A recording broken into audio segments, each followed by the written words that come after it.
Harrison from Speak Up for Kids, and today I'm going to teach you how to pump your gas for the first time. Let's go. Hey guys, we're at the gas station and now it's time to pump that gas. Remember, turn off your engine for safety reasons. Step 1, align your gas tank with your gas pump.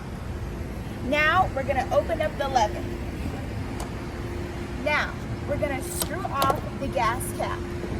Now that we've screwed off the gas cap, now it's time to pay. Follow me.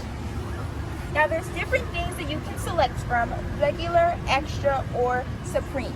But you will select that after you've paid inside with cash or with card.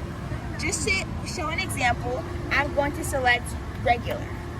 Now that I've selected regular, I'm going to insert the nozzle and put it in my gas tank. Now we wait. Now, squeeze the lever until you reach your desired amount of gas.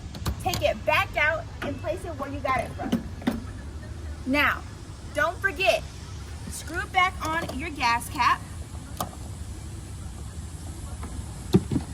and place it.